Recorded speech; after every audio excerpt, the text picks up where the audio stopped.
Johann Heinrich Pestalozzi was born in Zurich, Switzerland on January 12, 1746. He had many trials and hardships throughout his childhood. Four of his six siblings died at an early age, and his father died when he was 5. This left his mother to raise her 3 remaining children in poverty with the help of the maid Babelli. Pestalozzi was strongly influenced by his grandfather, André Pestalozzi, during childhood. His grandfather was a minister in a small Swiss village who often spoke of the poor living conditions of the lower class with Johann. He inspired Johann and gave him the idea that there must be an abolition of social privileges for the wealthy. He thought that education should be for all children, regardless of their social class. Never forgetting his grandfather's idea, he went on with his path in life. Pestalozzi studied law under Johann Jacob Bodmer. Bodmer and his students formed a group called Patriotin, where they studied the thoughts of different philosophers. They also talked about the social conditions in Europe and how they affected the lives of their families and neighbors in a negative way. The Patriotin spoke out against the powerful ruling class, which gave them a bad name in the Swiss government. Pestalozzi and others were jailed for these activities for a brief time. This gave him first-hand experience of the uncivilized treatment of prisoners. Jean-Jacques Rousseau was a philosopher whom Pestalozzi was impressed by. He enjoyed Rousseau's writings about the idea of a natural, virtuous, and free life. Rousseau believed that a farmer was a perfect career because it was simple and close to nature. He thought that children should be educated in this natural environment. That way, they would be protected from the negative influences of society. It was that idea that influenced Pestalozzi to quit his law studies and become a farmer. At 21, Pestalozzi began working on land called Neuhof. He wanted to help his underprivileged neighbors and teach them to farm. He taught their children as well. He taught them many things, like how to spin and weave cotton, to read, and to do math. This was great, but he became overwhelmed by farming and teaching that he had to close his farm. He enjoyed his time with the children, and this helped him understand that good education for them depended on a sense of security and affection. For the next 20 years, Pestalozzi spent his time writing.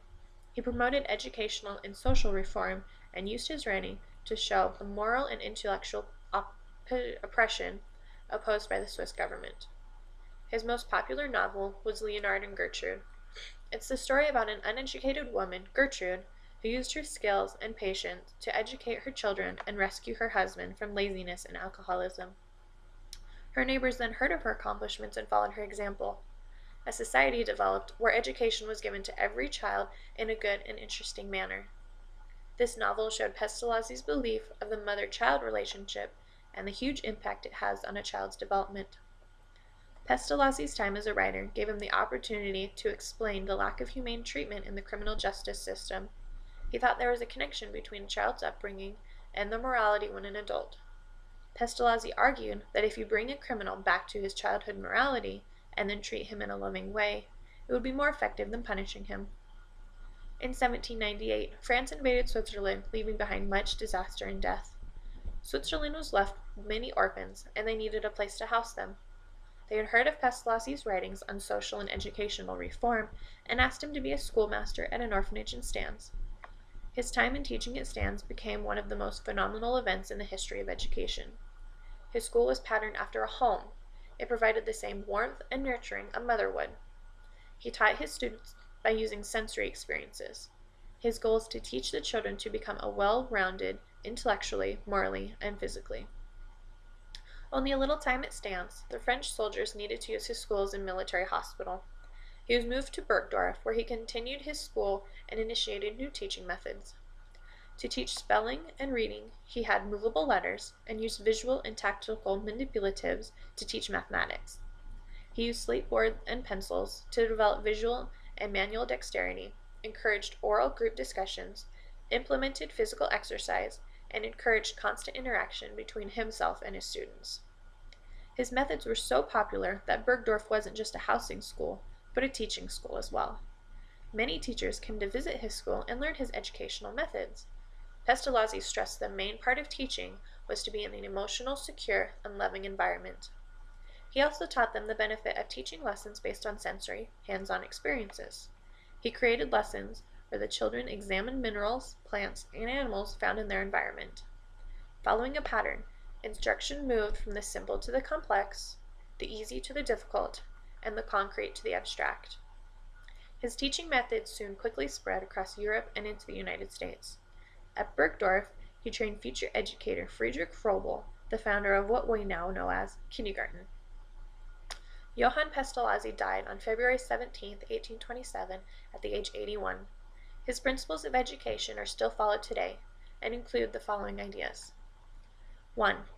The purpose of education is to develop the natural intelligence of every human being as the social, emotional, moral, and intellectual development of each individual unfolds throughout education. Society is also improved by these individuals who achieve their full potential. 2. The curriculum of the elementary school should include geography, science, art, dance, and music. 3. The classroom should be centered on the child. Each child should be able to experience education through direct experience, not through the use of books or teacher-spoken curriculum. 4. Each child should be allowed to understand and express himself, make and correct his own mistakes, describe his observations, analyze objects, and satisfy his natural curiosity. 5. Discipline should be performed in a loving manner. Judgment or criticism is inappropriate when a child is learning. It wasn't until Pestalozzi's later years, and after his death, that philosophers, social reformers, educators, politicians, and religious leaders began to understand and appreciate his work and ideals. We see in today's world, in the elementary schools particularly, the impact that Pestalozzi had. We have teachers who care and are concerned about the well-being of their students. Many activities and group projects are assigned to help the students use their creativity and experience things on their own. Hands-on was a huge development that Pestalozzi helped promote. You can see the progression that students have when they are able to discover things and have the support from a teacher who wants them to progress. I'm a huge fan of Pestalozzi and his methods.